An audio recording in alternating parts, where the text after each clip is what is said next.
If you are taking adaptogens but you're not seeing results from them, you're in the right place, because in this video, I'm going to talk about the top 5 mistakes that people make when using these powerful herbs. But before we get into all of that, hello and welcome. My name is Jermaine Satya. I am a health coach who helps women to balance their hormones naturally. Now, let's talk about adaptogens. If you're not familiar with them, they are simply herbs that are really known for supporting our stress response system. So more specifically, they help when it comes to the function of your HPA axis, which involves your hypothalamus, your pituitary, and your adrenal glands. So most famously, adaptogens are known for helping the body to really balance out the levels of cortisol, ensuring that we don't have too much or too little. That said, they do a ton of other things beyond just working on cortisol, but they are most popular for that particular reason. Now, let's get into the 5 mistakes that most people make when using these herbs. So mistake number 1 is not taking a break from adaptogens. So typically, if you are working with like an herbalist or any other holistic practitioner who's familiar with adaptogens, they will usually recommend that you take breaks. So they'll recommend that maybe you take a break, maybe a day off every week. They might also recommend that you take a break after 4 to 6 weeks or after 2 months. In some cases, some herbalists even recommend rotating the adaptogens that you use, right? So you might use a set of adaptogens for X number of months and then you switch over to a different set. And the reason that this is common is because you don't want your body to get too used to these herbs. So taking a break actually allows your body to respond to them better, so that you don't build up, sort of a little bit of a resistance to them. So, and a lot of people don't do this because most of us just go and buy them off the shelf, okay?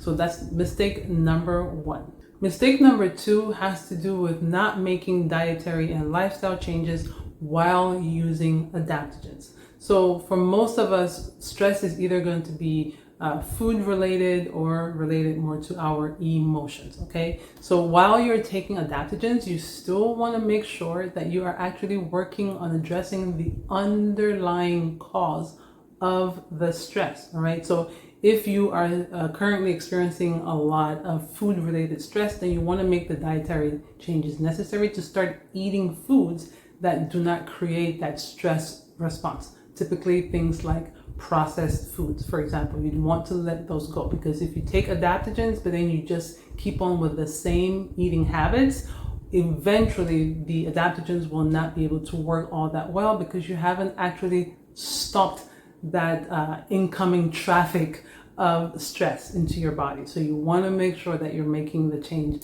at the food level because that's a major source of stress. Also, when it comes to our emotional stress. So the thing that we really need to understand about stress is that it's a response. And that response comes from our perception of the thing that's on the outside of us. So for example, let's say 2 people have the option of getting on a roller coaster. For one person, a roller coaster is fun and exciting. It's a positive challenge for them, let's say. They're going to produce one set of chemicals that matches that perception. For another person, a roller coaster can put them, just thinking about it, can put them into a state of panic. They can start to get, a racing heart. In their mind, they're thinking about all the worst case scenarios. They're getting sweaty palms, the whole gamut of, of symptoms they're experiencing it. So that person is going to create a very different set of chemicals, right? So in that situation, it's the same thing on the outside. It's the roller coaster, but how those 2 people experience it, very different. And how they perceive that roller coaster is what determines what ends up happening in that stress response as well, right? So you want to also make sure that as you're taking adaptogens, that you're doing the deeper work to get to the root cause of emotional stress, right? Looking at, is it truly the thing on the outside, or is it my perception, or is it a little bit of both?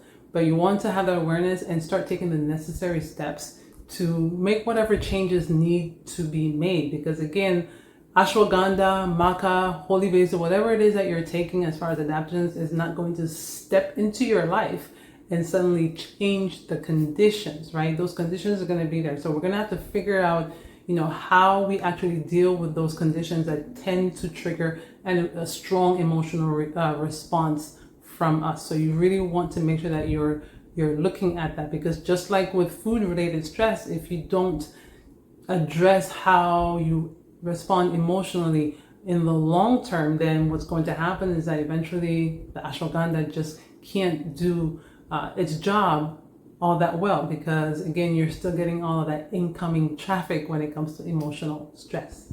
Now, mistake number 3 is combining adaptogens randomly. So because adaptogens are available basically over the counter and you can get them anywhere, right? You can walk into any health food store or go online and order them. It's very easy to just start buying different ones and then just using them because you heard that they're good for you. But you must understand that these herbs, like all herbs, are very powerful, but these herbs are truly very powerful, and mixing them incorrectly can have a lot of negative side effects, okay? Now, the thing to know or to understand about adaptogens is that they basically fall into 2 main categories. So there are adaptogens that are considered more calming and balancing. So things like ashwagandha or holy basil, for example. And then there are others that are considered more stimulating. So here you have rhodiola. You also have something like maca. Those are going to be considered more stimulating adaptogens, okay? And you, again, like I said, you don't want to just mix them randomly without understanding the properties of each of them and how they're going to interact together, right? Because if you, let's say, combine too many stimulating adaptogens, that can affect your mood in different ways. That can affect your sleep. You could start to feel jittery. It could affect your heart rate. A lot of different things could happen. And if you were to combine too many calming ones, it might maybe have too much of a sedating effect. It could still affect your mood in a lot of unpleasant ways. So you really want to be mindful about this. In addition, like I mentioned at the top of the video, these herbs don't just work on your cortisol, on your stress response. They also affect other systems in the body. Some adaptogens can affect your blood pressure. Some adaptogens can also affect your blood sugar levels, right? So you really want to be mindful about just mixing them willy-nilly, let's say, and not paying attention to what it is that you are doing, because it can create a lot of unpleasant side effects, right? And same goes also for combining them, let's say, with medication. You definitely don't want to just combine them with medication without first checking with your doctor, or if you're working with an herbalist or any other practitioner. So that actually brings me to mistake number 4, which is not seeking professional guidance. Now, here I'm actually going to split professional guidance into 2 categories. So you can get professional guidance by working with an herbalist or with a naturopathic doctor or any other holistic practitioner who understands these herbs. So, and that is the preferable way, because I've just listed a whole bunch of different things that they would normally recommend you to do that you will not necessarily see on the label of whatever adaptogen you bought, right? So the label that for whatever brand you buy doesn't typically tell you that maybe you should take a break or that you should rotate which adaptogens. They don't get into all of that, right? They don't really necessarily get into the whole calming versus balancing effect. So you want to seek out a professional who has mastered this so that they can guide you. These people have clinical experience when it comes to using these herbs. And in the same way that we understand the importance of going to see a medical doctor for the things that they specialize in, we respect that. We also want to make sure that we're giving equal respect to the professionals who have mastered all things related to herbs and these alternative therapies. So just don't rush and grab them simply because it's over the counter. You're basically doing yourself a disservice, right? So that's one way of getting professional guidance. Another way of actually getting professional guidance is through self-study, is to study up on these herbs, get good books on herbalism, watch webinars, workshops. You can sign up for classes. There are lots of herbalism schools online that will teach you about this, right? And understand how these herbs works. And ultimately, we all need to take that responsibility for ourselves, ideally. Or again, if not, go see a professional who knows about herbs. Hey, I've put together a free course that teaches you the top 5 mistakes that keep women stuck and overwhelmed when they're balancing their hormones. So you're going to learn what to do and what not to do when it comes to food, supplements, exercise, and self-care. Plus, you're going to get some bonus recipes and a super simple strategy to bring down stress and start sleeping better. Link to that free course is in the description, so go ahead and sign up for it. And back to the video. And the 5th and final mistake is not giving adaptogens enough time to work. So generally speaking, adaptogens are considered slow-acting herbs. As powerful as they are in terms of the effects they can use, they really are considered slow-acting. So it's not unusual to need to give it a good month or even 2 to 3 months to truly feel the effects of these herbs. Okay, now certainly there can be situations again where maybe you do have a strong negative reaction right off the bat for whatever reason. That can happen, in which in that case you'd want to stop it.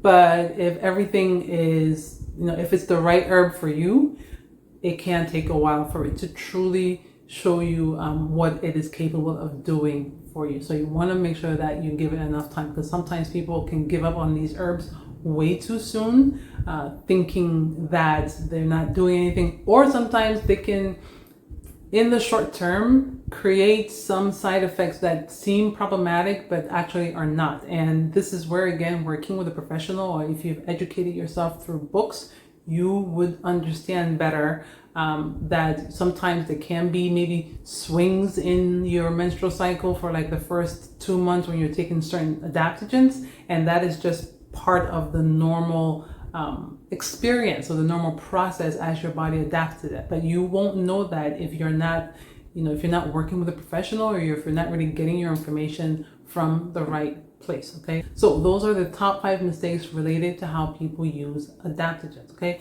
now in the description I will leave links for some resources that I have personally found helpful when it comes to learning about herbs. So some authors, as well as some other YouTube channels that are very beneficial, as well as some herb schools that you can check out if you want to go deeper into all of this. I will also leave links to brands that I genuinely think do a good job in terms of how they formulate. So there are brands out there that really have more understanding, I think, of herbal traditions, and they understand better which herbs tend to go together. But again, having said that, just understand that anything you buy off the shelf is formulated for the general public. So you could legitimately go buy a formula and have it not work, but it's not because those herbs weren't right for you. It's just that the ratios of those herbs in that formula were not perfect for you. So just keep that in mind, that sometimes when you get bad results, it's not that it's the wrong herb for you. It's just that you were buying off the shelf, and